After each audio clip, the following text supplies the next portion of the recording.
Meditation, परमेश्वर के वचन की ओर हम लोग बढ़ेंगे। और आज की शाम का जो शीर्षक है संदेश का, वो है गॉड्स लव लैंग्वेज, परमेश्वर का की प्रेम की भाषा। How do we understand love? हम प्रेम को किस तरह से समझते हैं और परमेश्वर के प्रेम को हम किस तरह से समझते हैं। तो दोनों ही बातों को मैं आज की शाम आपके सामने रखना चाहूंगा। Love as the world understand and love as God wants us to understand. दोनों बातें बहुत ही जरूरी हैं और स्क्रीन पर कुछ एक जो मेन हेडिंग्स टाइटल्स हैं वो आती रहेंगी, so that you can also keep following as we keep moving on in this meditation for the evening. ना प्रेम जो है, प्यार जो है, वो एक बहुत ही इसेंशियल कमोडिटी है एज वी कॉल इट। पहले वैलेंटाइंस डे हुआ करता था, अब वैलेंटाइंस वीक होता है। मेरे ख्याल से 1-2-3 साल और बीत जाने दीजिए, फिर एक वैलेंटाइन मंथ हुआ करेगा, फिर एक वैलेंटाइन क्वार्टर हुआ करेगा, और फिर उसके बाद जो है इस तरह से लोगों की जिंदगियां और पैसे सब बर्बाद होते रहेंगे, क्योंकि फाइनली होता कुछ नहीं है।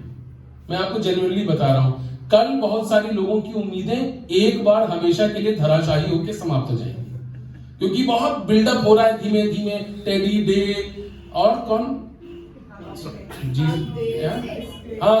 Yes, chocolate day, rose day होते होते होते वैलेंटाइंस डे पर आके कल एक धमाका होगा, and it will all be over. वो भी समझ जाएगा कि यार ये इसको तो कोई मतलब ही नहीं, हमसे जबरदस्ती हम मार टेडी और चॉकलेट और रोज सब दिए दे रहे थे। She has nothing to do with me, so it will all be over tomorrow. So बहुत सारे लोगों की उम्मीदें कल खत्म हो जाएंगी, बहुत सारी नई कहानियां कल शुरू होंगी। और कल अगर आप बाहर जाएंगे, बाजार में जाएंगे, तो आपको पिंक एंड ब्लू में बहुत सारे लोग मिल जाएंगे, क्योंकि पिंक एंड ब्लू के दोनों कलर्स के कुछ मतलब होते हैं। I am available and I am taken, ये उसका मतलब होता है। I have done all my homework today, बहुत मैंने पढ़ाई करी आज यार। डेटा भी मेरे पास है, लेकिन मैं उस डेटा पे नहीं जाना चाहता हूँ, I am not very sure of the data as well. So love is a very essential commodity. सारी दुनिया में लोग प्यार के लिए परेशान हैं, चाहते हैं कि प्यार मिल जाए, और चारों तरफ देखने में लगता भी है कि बहुत सारा प्यार चारों तरफ है, लेकिन फैक्ट ये है कि जिसको सच्चा प्रेम कहा जाता है, जेन्युइन लव कहा जाता है, वो इतनी आसानी से मिलता नहीं है। So there is a lot of love around, but there is that love cannot be taken. Temporary है, selfish है, mal intentioned है, एक थोड़े समय के लिए है, फिर खत्म हो जाएगा। इस तरह का प्यार चारों तरफ है। So lot of love, बहुत सारा प्यार है, लेकिन शायद हो सकता है कि जब हम उसके नजदीक जाएंगे तो हमें मालूम पड़ेगा कि वो एक्चुअली में प्यार नहीं है। दूसरी और बड़ी इंपॉर्टेंट बात यह भी है कि मीडिया और मूवीज प्यार के जिस हिस्से को प्रमोट करते हैं, वो एक्चुअली में प्यार है ही नहीं, वो तो कुछ और है।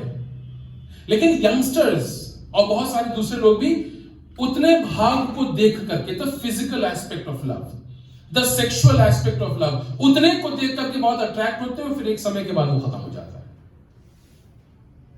और इसलिए मुझे याद है, बहुत साल पहले की बात है, जब चेतना में मेरी शादी हुई थी, तो एक प्रभु के दास हमारे घर आए, तो उन्होंने कहा था कि after a few years you and your wife will find more time to pray together। तो वो उस समय समझ में नहीं आया था, लेकिन अब बिल्कुल क्लियरली समझ में आता है कि इसका मतलब क्या है। सो चारों तरफ बहुत सारी चीजें दिखाई देती हैं, बहुत सारा प्यार दिखाई देता है, लेकिन जिसको जेन्युइन लव कहा जाता है, सच्चा प्यार कहा जाता है, जिसकी खोज में लोग हैं, जिसके लिए परेशान हैं, वो मिलता नहीं है इतनी आसानी से। बहुत ही इंपॉर्टेंट है। आप हमारे मूवीज को देख लीजिए, आप हमारे गानों को देख लीजिए, अगर तुम मिल जाओ तो जमाना कोई ऐसे छोड़ता है क्या? आप बताएं, कोई नहीं छोड़ता है जी जमाना। अरे अगर तुम मिल जाओ तो अच्छी बात है, मैं जमाना क्यों छोड़ेगा इसके लिए? तुम भी तो जमाने में से ही आई हो। लेकिन ये गाने देखिए किस तरह के हैं, हमारे नॉवेल्स को पढ़िए, मैगजीन्स को पढ़िए, so much love everywhere. But the truth is कि जो प्यार जिसकी खोज यंगस्टर्स करते हैं, जवान कर रहे हैं, लोग कर रहे हैं, बड़े बुजुर्ग भी जिस तरह के प्यार को चाहते हैं, वो प्यार इतनी आसानी से मिलता नहीं है। बड़ा टेम्परेरी टाइप का प्यार है, आज है कल खत्म। समझ में भी नहीं आता कि ये जो मिल रहा है ये प्यार है या किसी मतलब से आ रहा है। We don't know. और इसीलिए बहुत सारे लोगों के लिए ये लाइफ डैमेजिंग एक्सपीरियंसेस हो जाते हैं, जिंदगी बर्बाद हो जाती है। लोग तमाम तरह के ड्रास्टिक स्टेप्स ले लेते हैं, क्योंकि जो उनको मिल रहा था, जो वो अनुभव कर रहे थे, जिसको प्यार समझ रहे थे, वो एक्चुअली में प्यार था ही, वो तो कुछ और था. It was just something very temporary and finish off with time. Now there are many ways in which people express their love. मैं अब लव लैंग्वेज की ओर बढ़ रहा हूं. ये नया फ्रेज जो है वो कॉइन किया गया, love language. So love is important but love language is also very very important. प्यार की भाषा कैसे समझा जाए कि ये जो हो रहा है ये प्यार है या कुछ और है. सो बहुत सारे लोग हैं जिनके पास अपने प्यार को, अपने प्रेम को व्यक्त करने के अलग अलग तरीके होते हैं, और कई सारे तरीके हैं जिसका हम लोग जिक्र करेंगे. और होता ये है कि मान लीजिए मैं आपके साथ एक सर्टेन तरह से बिहेव कर रहा हूं, हो सकता है वो मेरा प्यार व्यक्त करने का तरीका है, मगर आपको समझ ही नहीं आ रहा है. आपको समझ में नहीं आ रहा है कि ये जो इस तरह से जो बिहेव कर रहे हैं मेरे साथ, दिस इज लव और दिस इज समथिंग एल्स. बहुत समय लगता है जब लोग साथ रहते हैं और एक लंबे समय तक साथ रहने के बाद समझ में आता है कि अच्छा ये उस दिन जो वो कह रहे थे वो एक्चुअली प्यार में कह रहे थे. ये कई सालों के बाद बहुत सारी बातें समझ में आती हैं. And I will talk a few things as we move forward. So अपने प्यार को व्यक्त करने के बहुत सारे तरीके होते हैं, और उन तरीकों का लोग इस्तेमाल करते हैं to express their love, to demonstrate love. और इन दिनों में ये हाथ पकड़ के चलना, साथ साथ चलना, ये तो बड़ा लवी डवी टाइप का जो एक्सप्रेशन होता है, ये सब चारों तरफ देखने को मिलता है. आप सारी चीजों को जानते हैं, सो उसको जाने की जरूरत नहीं. लेकिन 5 most common ways in which people express love. 5 most common ways in which people express love. Number 1 is giving of gifts. Gift देना, ये बड़ा मजा आता है. ये छोटा हो, बड़ा हो, रैप हो तो और भी अच्छा है. गिफ्ट मिलता है, बड़ा अच्छा लगता है, और सबको अच्छा लगता है. छोटे से छोटे, बड़े से बड़े, सबको गिफ्ट पाना अच्छा लगता है. और अगर रैप है तो और भी अच्छा है. एक क्यूरियोसिटी बनी रहती है. And giving gifts is a very very important way in which people express their love. People give flowers, they give clothes, they make handmade cards, और तमाम चीजें लोग बनाते हैं, और उसमें ज्यादा प्यार होता है ना. 50 रुपए का कार्ड खरीद के दे दिया वो एक बात है, लेकिन घर पे बैठ के 2 घंटा लगा के एक कार्ड बनाया और तब दिया, उसमें ज्यादा प्यार है. मुझे याद आता है कि सॉरी जितना I'm giving personal examples, जब हम लोगों की शादी हुई तो मुझे फूल देने में बड़ा अटपटा सा लगता था कि क्या फूल दिया जाए. What is the point of giving flowers. 250 रुपए का बुके बनाया, 2 मिनट में खत्म, क्योंकि वो wow what a beautiful bouquet. अब इसके बाद क्या, फिर रख दिया. इससे अच्छा उसमें 100 रुपए और मिलाई, चलिए चल के हम लोग कहीं बर्गर खा के आते हैं. Makes more sense to me. My mind is slightly different. लेकिन काफी समय लगा मुझे समझने में, काफी समय एज इन काफी साल लगे समझने में कि she likes flowers, so I must give flowers. Let's not put a lot of analysis into giving flowers. She likes it, let's do it. खत्म बात. So giving gifts very very important. और बहुत ही important ये एक है तरीका है अपने प्यार को व्यक्त करने. Acts, लोग बहुत सारे काम करते हैं, मदद के काम करते हैं, वो भी प्यार व्यक्त करने का तरीका होता है. प्यार कभी कभी हस्बैंड जो है बहुत, जब उनको प्यार आता है तो वो घर के सारे बर्तन धो डालते हैं. उनका तरीका है. अब उसमें कॉन्सेप्ट जॉन भाई बहुत गौर से देख रहे हैं. वो कॉन्सेप्ट ये है, वो सोच रहे इन्हें कैसे पता, मैंने तो बताया नहीं. कॉन्सेप्ट ये है कि मैं नहीं धोऊंगा तो ये धोएंगी, and let me do it for her. ये कॉन्सेप्ट है उसके पीछे, और एक तरीका है. So people do a lot of kind acts, helping acts, घर के अंदर घर के बाहर तमाम चीजें करते हैं जिससे सामने वाले को अच्छा लगे, और वो एक जेस्चर होता है प्यार को व्यक्त करने का. प्रॉब्लम ये है कि अगर पत्नी को ये नहीं समझ में आया कि ये जो 6, 7, 8, 10 बर्तन धुले हैं ये प्यार व्यक्त किया गया है, तो समझ लीजिए कि आदमी की सारी मेहनत या बर्तन भी धुल गए और मैसेज भी कन्वे नहीं हुआ. तो ये थोड़ा सा डिफिकल्ट हो जाता है. Making time and giving time is very very important aspect of love expression. समय क्रिएट करना और समय तैयार देना, ये बहुत ही इंपॉर्टेंट है. स्पेंडिंग क्वालिटी टाइम, आजकल ये एक नया फ्रेज आ गया ना. पहले तो टाइम हुआ करता था, फिर लेस टाइम मोर टाइम, अब क्वालिटी टाइम. ये क्वालिटी टाइम का मतलब है जब आप किसी को अपना अनडिवाइडेड अटेंशन देते हैं, उसको प्रायोरिटी देते हैं, अपने 24 घंटे के समय में उसके लिए थोड़ा समय निकालते हैं, that's quality time, that's the way people express their love for other people. Then there is another very important aspect and that is the physical touch part. बच्चे को अगर चोट लग जाए, माँ का हाथ अगर उसके सिर पर आ जाए तो समझ लीजिए आधा दर्द उसका वैसे ही खत्म हो जाएगा. द फिजिकल टच पार्ट, हाथ में हाथ डाल के चलना बैठना बहुत ही इंपॉर्टेंट है. when husband wife sitting together, their shoulders touching each other, that's a very very solemn love exchange moment, very very important. और physical touch part जो है ये बहुत ही important expression of love है. And then there is the kind words, और अच्छे शब्द बोलना, okay? बहुत अच्छी प्यारी प्यारी बातें बोलना, ये भी जो है अपने प्यार को व्यक्त करने का एक तरीका है. If you and your partner have different ways of expressing love, then you must sit together and share your thoughts. अगर आप और आपका पार्टनर, गर्लफ्रेंड बॉयफ्रेंड या हस्बैंड वाइफ, अगर दोनों के प्यार को व्यक्त करने के तरीके अलग अलग हैं, तो मेरी सलाह यह है, जितने मुझे यहां सुन रहे हैं और जितने मुझे ऑनलाइन सुन रहे हैं, कि दोनों लोग बैठ जाइए और बताइए कि ये जो मैंने बर्तन कल धोए थे ये मेरा प्यार था. So you should know that that was an act of love. ये जो मैंने फूल दिया ये प्यार का तरीका था.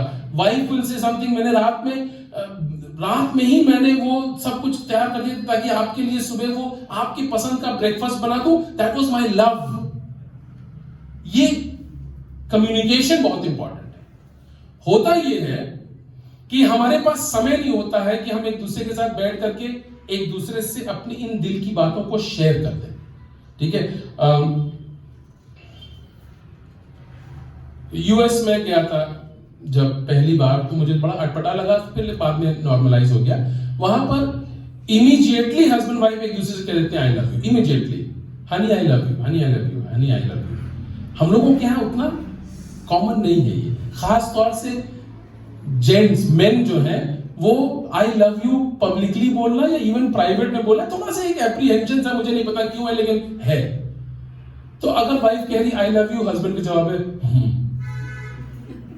तो अब वो जो है ना वो आई लव यू ही है.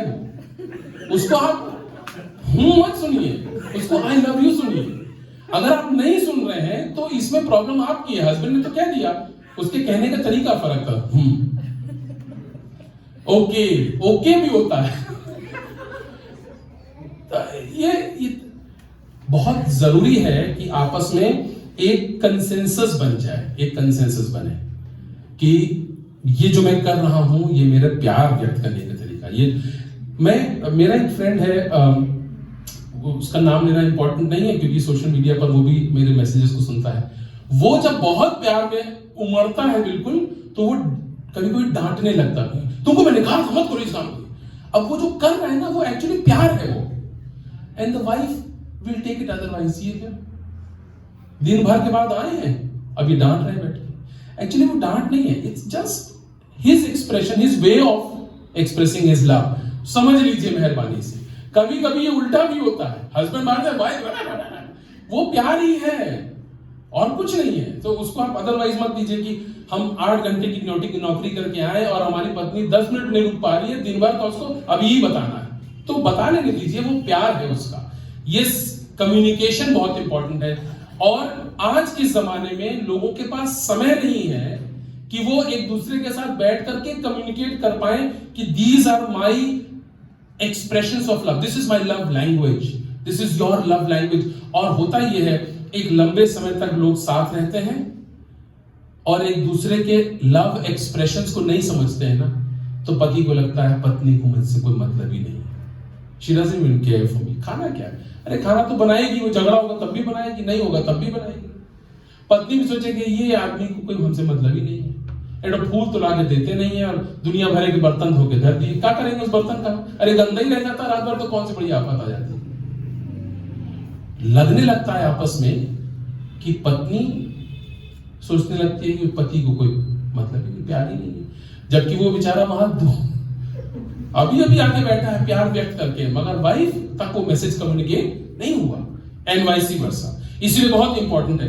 काउंसलर्स जब बैठते हैं, मैरिज काउंसलर्स खास तौर से, तो वो यही जानने की कोशिश करते हैं प्राइमरीली कि पत्नी ने या गर्लफ्रेंड ने जो प्यार व्यक्त किया उसका तरीका क्या था, और क्या ये बात उसके पार्टनर को मालूम है कि नहीं मालूम। और नहीं मालूम है अगर तो उसको मालूम होना चाहिए। Now another very pertinent question is, where do we learn this love language? हमने कहां से सीखी इस बात को? ये लव लैंग्वेज हमने कहां से सीखा? Listen carefully. Primarily from our upbringing. हम जिस परिवेश में पले बढ़े हैं, हमने उस परिवेश से प्यार को व्यक्त करने का तरीका सीखा है।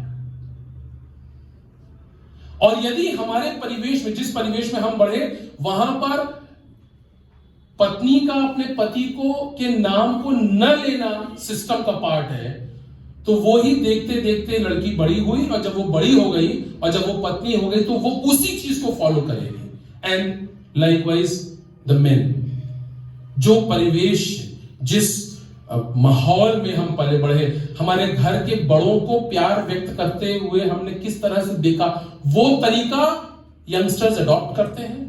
फिर जब अडल्टहुड में आते हैं, जब वो बड़े होते हैं, वो शादी ब्याह होता है, परिवार, तो वो तरीका कैरी ऑन होता है, कंटिन्यू होता है। इसीलिए भारत के संदर्भ में कहा जाता है कि जब शादी होती है तो शादी केवल दो व्यक्तियों की नहीं होती है, दो परिवारों की होती है, क्योंकि एक अपब्रिंगिंग है। और इसीलिए क्रॉस कल्चरल मैरिजेस को निभाना अपने में एक बहुत बड़ा चैलेंज होता है। एक तो दो व्यक्ति हैं, उनमें आपस में बहुत अंतर होते ही है, और दो अलग अलग परिवेश से आए हैं, दो अलग अलग संदर्भों से आए हैं, उसको सबको निभाना एक बहुत बड़ा चैलेंज होता है। So what is the source of the love language that we're following? Well, it's primarily what we have seen as we were growing. And if there was embarrassment at expression of verbal and physical love, तो वही बात जो है वो धीमे धीमे धीमे करके घर के बच्चों में आती है, फिर वो बढ़ती है और वो उसी तरह से एक्सप्रेस करने लगते हैं। मानी बात है, बहुत सारी चीजें बदल गई हैं। अब हमारा एक्सपोजर, हमारे यंगस्टर्स का एक्सपोजर केवल परिवार नहीं है, बहुत सारी दूसरी चीजें भी हैं। तो as much as they are learning from the family, they are also learning from many other sources. इसीलिए बहुत जरूरी है इस बात को समझना कि जो हम अडॉप्ट कर रहे हैं वो हमारे लिए है कि नहीं है। क्योंकि बाजार तो खुला हुआ है, तमाम चीजें आपको वहां मिल जाएंगी, लेकिन क्या वो हमारे लिए है? क्या वो हमारे परिवार के संदर्भ में सही है? क्या हमारी अपब्रिंगिंग के संदर्भ में सही है या नहीं है? ये सारी चीजें बहुत इंपॉर्टेंट है। And that is why it is essential that parents keep a very very close conversation with the children, particularly in their growing age. And when you speak a different love language from your partner, there can be room for miscommunication and for dissatisfaction. अगर पति और पत्नी, girlfriend, boyfriend, उनमें प्यार को express करने के तरीके अलग हैं, तो आपस में मतभेद हो सकता है। इस बात को समझना बहुत जरूरी है। For instance, for example, if someone really values kind acts, अच्छे काम, मदद के काम, but the partner's way of expression is buying gifts, then there is a difference. पति को लग रहा है कि मैं घर के काम में पत्नी की मदद कर दूं, ये मेरे प्यार का तरीका है। पत्नी को लग रहा है जब तक ये गिफ्ट लेके नहीं आएंगे तब तक प्यार एक्सप्रेस ही नहीं हुआ, तो इधर काम हो भी गया और इधर प्यार पहुंचा भी नहीं। अच्छा, इसका उल्टा भी ट्रू है। पत्नी को लग रहा है कि गिफ्ट द्वारा ही प्यार व्यक्त हो सकता है, तो वो भी गिफ्ट लेके आएगी, और पति को लग रहा है क्यों जबरदस्ती का लेकर के आ गई, 4 तो रखा ही हुआ, ये जो लाई 5वां। सो पत्नी ने बड़ी मेहनत करके, सोच करके, ढूंढ करके वो सामान खरीदा, वो लाके गिफ्ट किया, and the husband is receiving it, but not the message of love is not getting communicated. So जो दोनों लव लैंग्वेजेस हैं, एक्सप्रेशंस हैं, उनमें अगर आपस में तालमेल नहीं है तो डिससैटिस्फैक्शन, मिसकम्युनिकेशन और तमाम तरह की और बातें होती हैं। और ये ऐसे में दोनों पार्टनर्स में बहुत मैच्योरिटी, बहुत परिपक्वता, बहुत ओपननेस, बहुत कॉम्प्रोमाइज की जरूरत पड़ती है, तब जाकर के रिश्ते निभ पाते हैं और आगे बढ़ पाते हैं। और यदि इस मिसकम्युनिकेशन को दूर न किया जाए तो समय के साथ ये गैप बढ़ते और फैक्ट ये है, दोनों एक दूसरे से बहुत प्यार करते हैं, लेकिन प्यार व्यक्त करने के तरीके फर्क थे, और दोनों ने समझा ही नहीं, और उनको दोनों को लग रहा था कि उसको मुझसे कोई मतलब नहीं है, और इसको लग रहा था उसको मुझसे कोई मतलब नहीं। Whereas both love each other dearly. Let's move quickly forward. Let's talk about God's love language. तो अभी हम लोगों ने इंसान की जो प्यार व्यक्त करने की तरीके हैं उसके बारे में हम लोगों ने कुछ बातों को देखा है जो व्यवहारिक हैं, प्रैक्टिकल हैं, और हम जितने यहां पर बैठे हुए हैं हम सब ने किसी न किसी स्टेज पर, खासतौर से वो जिनकी शादी हो चुकी है, इस बात को उन्होंने अनुभव किया है। I want to take you one step forward to God's love language. परमेश्वर अपने प्रेम को किस प्रकार से व्यक्त करते हैं, और मैं आपके लिए पद पढ़ना चाहता हूं जो मिलेगा रोमियो उसका 5वां अध्याय और उसका 8वां पद। लिखा हुआ है, परंतु परमेश्वर ने हम पर अपने प्रेम की भलाई इस रीति से प्रकट करी। This was God's expression of love, कि जब हम पापी थे मसीह हमारे लिए मर गया। Can it become better than that? जब हम पापी थे मसीह हमारे लिए, ये पर यीशु मसीह का हमारे लिए अपने प्रेम को व्यक्त करने का तरीका। जब हम पापी थे यीशु हमारे लिए मर गया। और प्रभु यीशु मसीह ने बाइबल में, परमेश्वर ने अपने वचन में हमको बहुत सारे मापदंड दिए, बेंच मार्क्स दिए। प्रभु यीशु मसीह ने अपने चेलों से कहा, जैसा मैंने तुमसे प्यार किया है वैसा तुम आपस में एक दूसरे से प्यार करो। प्यार तो करो, लेकिन वैसा जैसा मैंने किया है। फर्क है। जैसा संसार प्यार करता है वो फर्क है, जैसा मैंने प्यार किया है वो फर्क है। एक मापदंड है, एक बेंचमार्क बन गया। You want to love as I have loved you, not love as Judas Iscariot. वो भी तो प्यार करता था यीशु मसीह से, यीशु मसीह का चेला था। एक ही कटोरे में से वो भोजन कर रहा था और उसी रात यीशु मसीह को धोखा देके पकड़वा दिया। उसी रात प्रभु यीशु मसीह ने कहा, जैसा मैंने तुमसे प्यार किया है वैसा तुम प्यार करना। एक बेंचमार्क है, एक लैंग्वेज है प्यार की, व्यक्त करने की। And I want to share with you 3 or 4 very important things very briefly as we will conclude for this evening. Now the following 4 बातें हैं परमेश्वर की प्रेम की भाषा है। This is God's love language. God's love language. Number 1, और जो पद जैस्मिन दीदी ने भी एक साथ हम लोग ने मिल करके पढ़ा था उनके लीडरशिप में, John chapter 3 and verse 16. Gospel of John chapter 3 verse 16. क्योंकि परमेश्वर ने इस जगत से ऐसा प्रेम किया कि उसने अपना एकलौता बेटा दे दिया। यही 3 बातें जो सबसे इंपॉर्टेंट है। परमेश्वर ने प्रेम किया, कैसे मालूम कि वो प्रेम है? उसका अपना एकलौता बेटा उसने दे दिया। इसका मतलब कॉन्सेप्ट ये है कि परमेश्वर ने आपसे ज्यादा प्रेम किया अपने बेटे के मुकाबले। He loved you more than he loved his son. एकलौता था और उसको भी दे दिया। What is God's love language? Give sacrificially. Give sacrificially. देना आसान है, लेकिन बलिदान के साथ देना आसान नहीं है। किसी ने कहा है कि आपने कितना दिया वो इस बात से आंका जाएगा कि देने के बाद कितना बचा। तब मालूम पड़ेगा कि जो आपने दिया है वो ज्यादा या कम। How much you have given depends on what is left after you have given. Important बात है। God's love language, give sacrificially. देना तो है, लेकिन बलिदान के साथ, समर्पण के साथ देने की बात यहां पर की जा रही है। Now, आप इस बात से सहमत होंगे कि संसार में बहुत उदार लोग हैं, बहुत जेनरस लोग हैं जो बहुत उदारता के साथ देते हैं, देना जानते हैं। लेकिन मैं आपको बताऊं, एक बड़ी इंपॉर्टेंट बात है, शायद हो सकता है कि थोड़ा सुनने में कड़वी लगे, लेकिन वो बात कहना जरूरी है। That many people give, but they don't give out of love. लोग देते तो हैं, लेकिन प्यार से भरकर नहीं देते, प्रेम से भर के नहीं देते, या ये कह लीजिए सेल्फलेसली नहीं देते। पीछे कुछ मोटिव, कुछ इंटेंशन छुपा रहता है।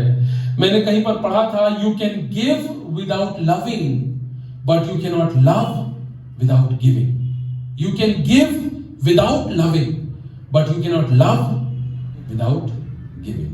आप प्रेम के बिना दे तो सकते हैं, लेकिन बिना दिए प्रेम व्यक्त नहीं कर सकते। प्रेम और देना, बलिदान करना, अपने आप को दे देना, समर्पित कर देना, ये प्यार को व्यक्त करने का एक अहम भाग है। क्योंकि परमेश्वर ने संसार से ऐसा प्रेम किया कि उसने अपना इकलौता बेटा दे दिया। If you are ready to give, you are ready to love. अगर आप देने के लिए तैयार हैं तो आप प्रेम करने के लिए तैयार हैं, अदरवाइज नॉट। नाउ बहुत सारे अलग अलग कारण हैं लोग क्यों देते हैं। कुछ एक कारण मैं आपको बता दूं। कुछ लोग इसलिए देते हैं ताकि दूसरे देखें और इंप्रेस हो जाए। क्या बात है, 50 कुर्सी दिया चर्च में, हर कुर्सी के पीछे अपना नाम लिखवा दिया, गिफ्टेड बाय। मत्ती के 6वें अध्याय में लिखा है तुम्हारा बायां हाथ ना जानने पाए कि तुम्हारे दाहिने ने क्या दिया है। और यहाँ 50 कुर्सी दी, 50 पे अपना नाम लिखवा दिया।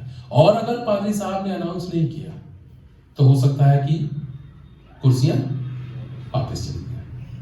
मैं एक जगह पर गया था पैशन वीक में बोलने के लिए, ऑल्टर पर मैं बैठा हुआ था। प्रार्थना जब खत्म हुई तो मेरी आंख ऐसे ऊपर गई, तो वहां पंखे के ऊपर नीचे लिखा था मेरी दादी की याद में, और फिर वो नाम लिखा था। फिर मैंने इधर नोटिस किया जो टेबल फैन था उसमें भी लिखा था मेरी दादी की याद में, और फिर वो नाम लिखा था। थोड़ा मैंने दूर देखा तो वहां पे जो पंखा टंगा था उस पर भी यही बात लिखी थी। तो जब चर्च खत्म हो गया तो मैंने भाई साहब से कहा, मैंने कहा भाई साहब किसी की दादी की यादें यहाँ टंगी है पूरे चर्च में, कौन है ये? तब उन्होंने फिर बताया तुम्हारा बायां हाथ न जानने पाए कि तुम्हारे दाहिने ने क्या दिया। और हम देते क्यों हैं?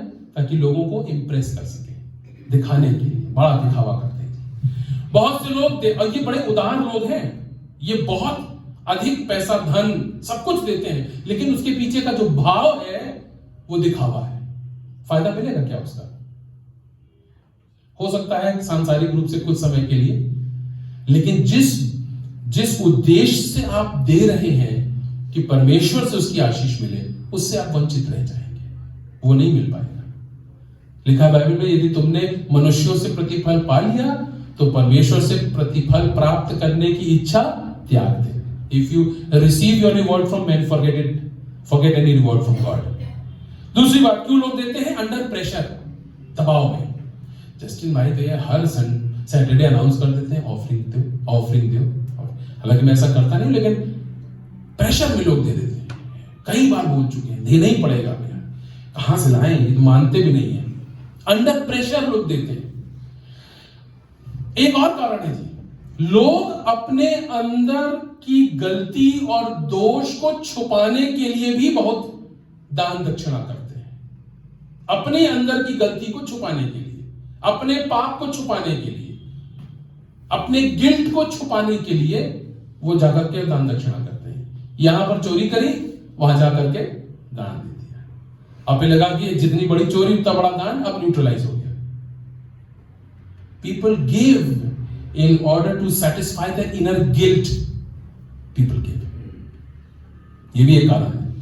लोग पीयर प्रेशर में देते हैं। पीयर प्रेशर समझते हैं यार, हमारे आसपास के जो 3-4 फैमिली सबने दे दिया, हमने दिया ही नहीं, अब देना पड़ेगा। देते हैं लोग, मदद करते हैं लोग। और कभी कभी जब वो डोनेशन वाला रजिस्टर आता है ना, तो वो उनसे कहा जाता है कि जो मेजर डोनर्स है उनका नाम ऊपर लिखो, ताकि पढ़ेंगे 5-5 हजार रुपए, उसमें 200 रुपए लिखे कैसे? तो मिलता जुलता कुछ अमाउंट लिखना पड़ता है। प्रेशर में लोग देते हैं। All I'm trying to say is that everybody who gives does not give out of love. हर एक बार जो दिया जाता है वो सेल्फलेस नहीं होता है। बहुत से अलग अलग कारण होते हैं, मगर ध्यान रखिएगा, परमेश्वर की जो प्रेम की भाषा है वो निस्वार्थ भाव से देना है, निस्वार्थ भाव से। यीशु मसीह ने क्या कहा? यदि तुमने इन छोटे में से छोटों को तुमने एक कटोरा पानी पिला दिया तो तुमने मुझे पिला दिया। वो लाखों रुपए जो हमने दान दक्षिणा किया एक गलत मनोभाव से, उससे ज्यादा भारी ये एक पानी का कटोरा है जो तुमने निस्वार्थ भाव से किसी गरीब को पिला दिया। And Jesus is saying, you have done me a favor if you've done it for them. Your intention behind giving is more important than what you are giving. हम दे ही क्या सकते हैं परमेश्वर को?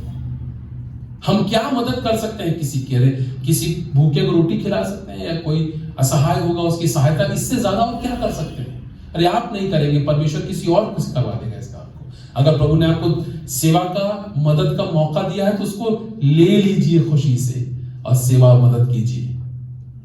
सो God's love language is giving, selfless giving is God's love language. Number 2, दूसरी बात, तो ये भी बहुत ही इंपॉर्टेंट बात है, फिलिपियों की पत्री उसका दूसरा अध्याय 5वां पद, 5वें पद से आगे आपको ये बात यहां पर मिल जाएगी। लिखा हुआ है, जैसा यीशु मसीह का स्वभाव वैसे ही तुम्हारा भी स्वभाव हो। और यीशु मसीह के स्वभाव के बारे में क्या लिखा? लिखा हुआ है वो नम्र और दीन बन गया। अब आपको मालूम है, ह्यूमिलिटी एंड मीकनेस, नम्रता और दीनता, ये बातें बड़ी भारी हैं, विशेष तौर से उसके लिए जो स्वयं परमेश्वर है। God became humble. That is God's love language. अगर आप परमेश्वर सरीखा प्रेम करना चाहते हैं, नम्रता और दीनता को जीवन में धारण कीजिए। हम जो कुछ नहीं है, हम इतना सीना चौड़ा करके चलते हैं। और कलाम में लिखा है, वो जो स्वयं परमेश्वर था, उसने परमेश्वर होने को अपने वश में रखने की वस्तु न समझा, वरन अपने आप को नम्र कर दिया, दीन कर दिया, शून्य हो गया, मनुष्य का रूप धारण कर दिया। God's expression of love is humility. Number 1, God's expression of love. God's love language is selfless giving. निस्वार्थ भाव से देना। दूसरी बात, परमेश्वर की प्रेम की भाषा क्या है? नम्रता और दीनता। बहुत सारे अहंकारी लोग, आपसे भी मुलाकात हुई होगी, मेरी भी मुलाकात हुई है, बड़े अहंकारी है साहब।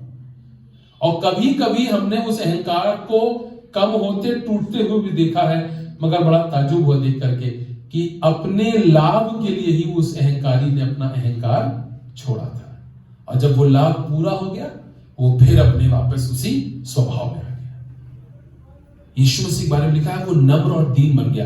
यदि आप प्रभु यीशु मसीह सरीखा प्रेम, जो सच्चा है, प्रेम करना चाहते हैं, तो इस भाव को अपनी जिंदगी में धारण कीजिए। नम्रता और दीनता से आप अपना जीवन जिए। और आपको मैं बताऊं, ये जो बातें मैं आपसे शेयर कर रहा हूं, अगर आप इसको परिवार में, मित्रों के बीच में इसको प्रैक्टिस करेंगे ना, तो आपका दर्जा उठ जाएगा। You will see your standard, people's perception of you is going to raise if you follow these principles of the God's love language. So नम्रता और दीनता, ये बहुत ही इंपॉर्टेंट बात है। प्रभु यीशु मसीह ने अपने अधिकार को त्याग दिया। वो जो परमेश्वर था, उसने परमेश्वर होने को अपने वश में रखने की वस्तु न समझा, अपने आप को दीन कर दिया, दास बन गया, मनुष्य का रूप धारण, और लिखा मनुष्य के रूप में की समानता में होकर के वो आज्ञाकारी हो गया, और मृत्यु, क्रूस की मृत्यु से। किसके लिए? ताकि आप और मैं अनंत काल की मृत्यु से बचाए जा सके। He died so that you can live. He died so that you can live. और उसकी मृत्यु के लिए उसने अपने आप को नम्र और दीन कर दिया। तीसरी बात, यूहन्ना की इंजील 8वां अध्याय, यूहन्ना की इंजील 8वां अध्याय। घटना इस प्रकार की है, प्रभु यीशु मसीह जगह पर बैठे हुए हैं, कुछ फरीसी और सदुकी, फैरिसीज एंड सैडुसीज, एक महिला को यीशु मसीह के पास लेके आते हैं और कहते हैं, हे प्रभु, इस औरत को हमने व्यभिचार करते पकड़ा है। She has been caught in the act of adultery. और मूसा की व्यवस्था ये कहती है कि इसको पत्थरवा करके मार दिया जाए। She should be stoned to death. The Mosaic law says she should be stoned to death.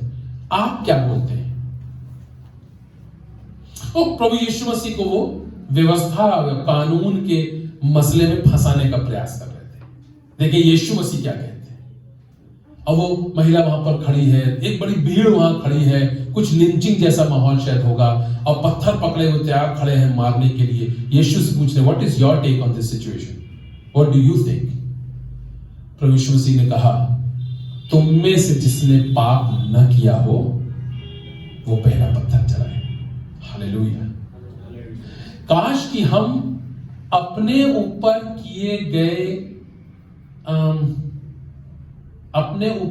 गए गलत कार्यों को हम इसी दृष्टिकोण से देखें। हम माफ नहीं कर पाते, लेकिन हमें माफ किया गया, हमें माफ किया जाए, हम नहीं करेंगे माफ।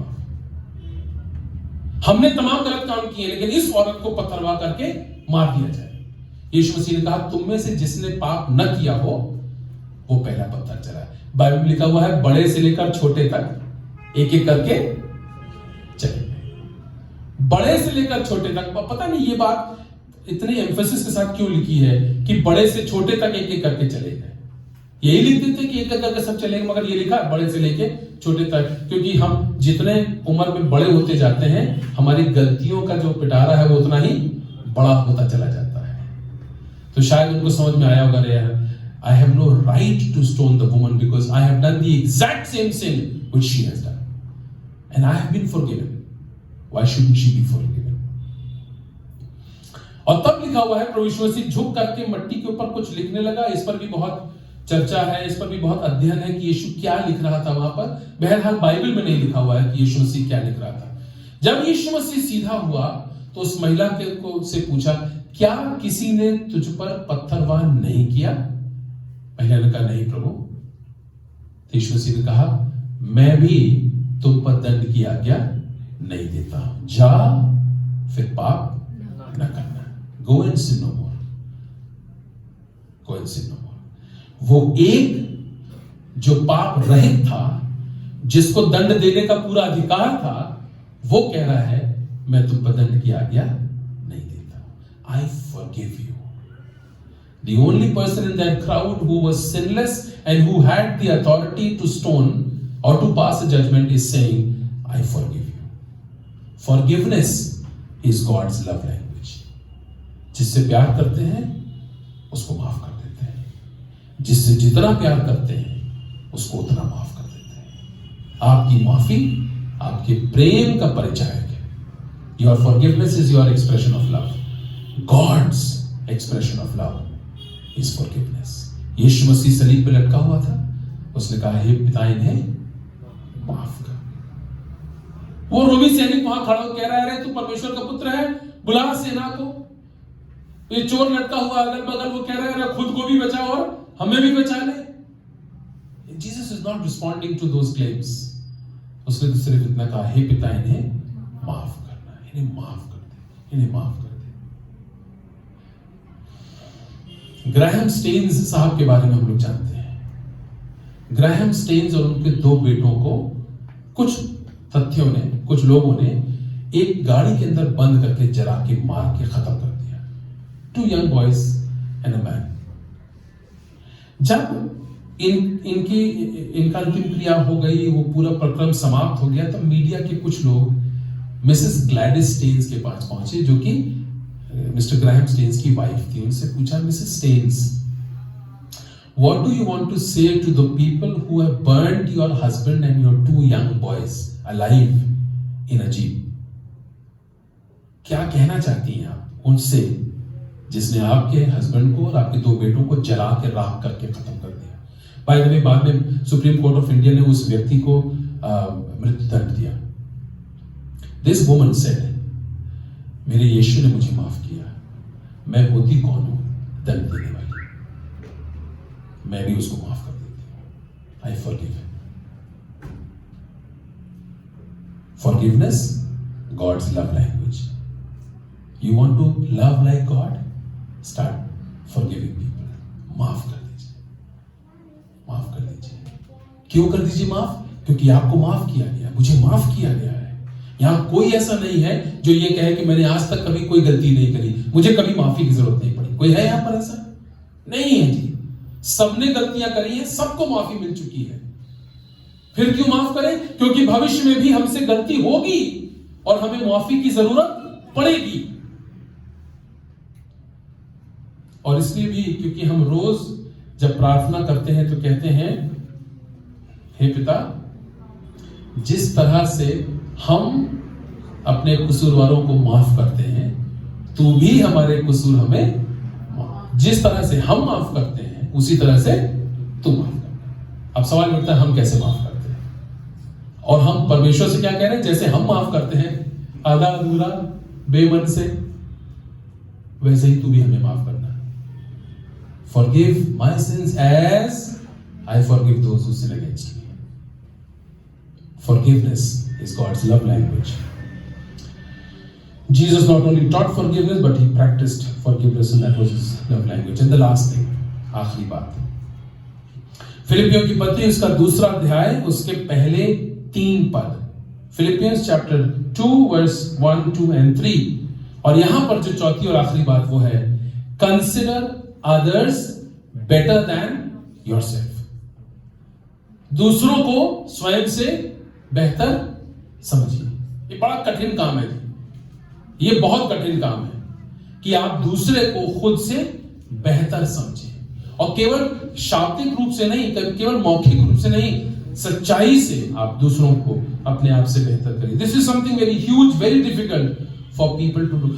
हम तो आमतौर से अपने मुंह मियां मिट्ठू बने रहते हैं। ये कहावत सुनी ना, अपने मुंह मियां मिट्ठू। कोई नहीं कह रहा तो हम अपनी ही तारीफ किए चले जा रहे हैं। Blowing your own trumpet, nobody is saying anything good about you, so you start saying.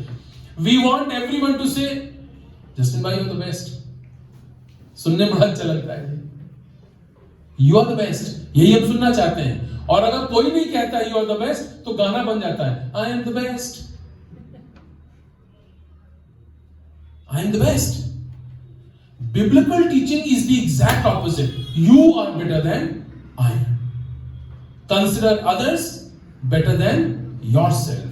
दूसरों को अपने आप से बेहतर समझिए। बाइबल में लिखा हुआ है, हर एक जन केवल अपने हित की चिंता न करे, परंतु दूसरों के हितों की भी चिंता कीजिए। परहित की भावना। So considering others better than yourself is God's love language. दूसरे को अपने आप से बेहतर समझिए। I am good but you are better. I am good but you are better. आप मुझसे बेहतर हैं, आप मुझसे ज्यादा अच्छे। ये हम जिस जमाने में और जिस समय कालखंड में हम रह रहे हैं, इसमें तो कंपैरिजन होता है। लोग कंपेयर करते हैं, और इस हद तक कंपेयर करते हैं कि तुम्हारी रोटी मुझसे ज्यादा गोल कैसे है। इतना ज्यादा कंपैरिजन है। मेरी गोल तुम्हारी ज्यादा गोल कैसे है, मेरी घास हरी तुम्हारी ज्यादा हरी कैसे है, मेरी घास तुम्हारी घास से ज्यादा हरी है। That is the level of comparison people are doing. एक एड टीवी पर आता था, एक आदमी लिफ्ट में जा रहा है, उसने अपने ड्राइवर को फोन किया, मेरी कार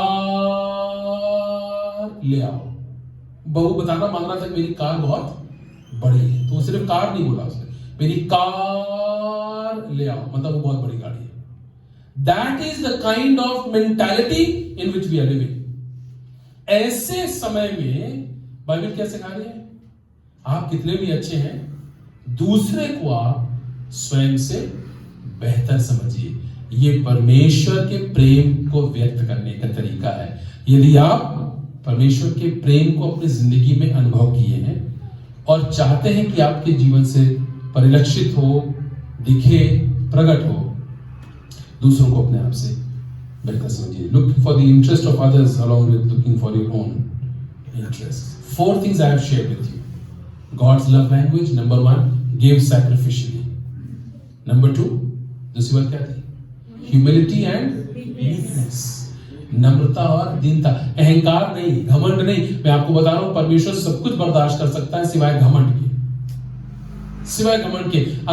अगर कोई पूछे कि कौन सा वो पाप है जिससे परमेश्वर सबसे अधिक नफरत करता है, तो वो घमंड है।